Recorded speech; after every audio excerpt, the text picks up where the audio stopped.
نه چې کوم راغلي جمال حسین اسماعیل شفیق عزیز صاحب او د نور کوم ملګري چې راغلي مننه کوم. یو نظم لیکلی هغه به وایم یو څو کیتې وایم چې ستا جوړې زړه په مړېدو دی ځکه داسې کوي، ستا جوړې زړه په مړېدو دی ځکه داسې کوي، زما بدن په رپېدو دی ځکه داسې کوي، ستا جوړې زړه په مړېدو دی ځکه داسې کوي، زما بدن په رپېدو دی ځکه داسې کوي. زه درته وایم چې زما خو به زما کنه، زه درته وایم چې زما خو به زما کنه، اوس چې باران په ورېدو دی ځکه داسې کوي. زه درته وایم چې زما خو به زما کنه، اوس چې باران په ورېدو دی ځکه داسې کوي. د غزل یو څو شعرونه چې لږ شانتي ژوند دی ښه دی، لږ شانتي ژوند دی ښه دی، لږ شانتي خوند دی ښه دی. دا ستا زړګی به روغ وي دا منم، دا ستا زړګی به روغ وي دا منم، خو زما زړګی پیوند دی ښه دی.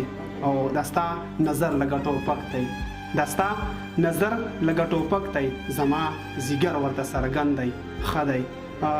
یو کیته بله ده چې هغه خو زه یم چې تا پسې جړا کوم، هغه خو زه یم چې تا پسې جړا کوم، بل داسې څوک دی چې زه پسې جړا کوم.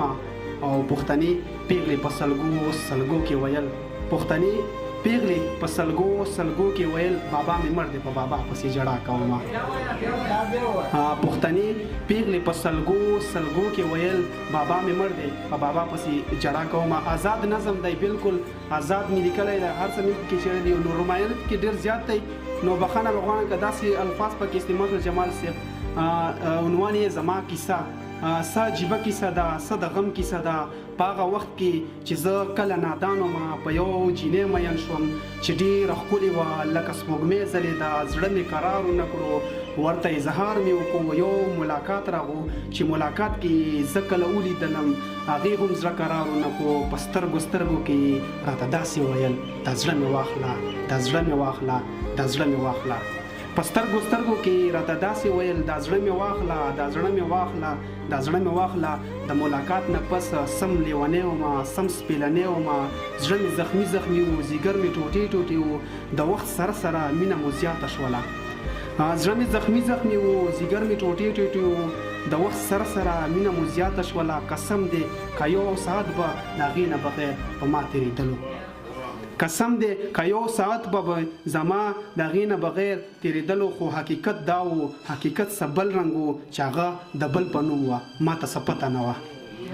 حقیقت څه داسې و چې هغه د بل په نوم وه، ما ته څه پته نه وه. څه موده پس د هغې واده وشو، تر واده پورې ما ته څه پته نه وه. څه موده پس د هغې واده وشو، تر واده پورې ما ته څه پته نه وه. واده نه پس ما ته چې پته ولګېده، په زړه مې څه چلو شو، خفګان زور وکړو، بس بیخي خراب شوم. په زړه مې څه چلو شو، خفګان زور وکړو، بس بیخي خراب شوم. بس ژوند تېرېدو، خو بیا هم زما او هغې مینه هماغسې وه. خبرې به کېدلې، هر څه به کېدله، ډېر به خفګان و، ډېره به ژړا وه، لږه خوشحالي وه، ډېرې به لانجې وي. بس آخري خبره چې هغه بې وفا شوله، اوس مې تپوس نه کوي. قسم دې مرمه پسې، قسم دې مرمه پسې، قسم دې مرمه پسې. مننه، ډېره مننه.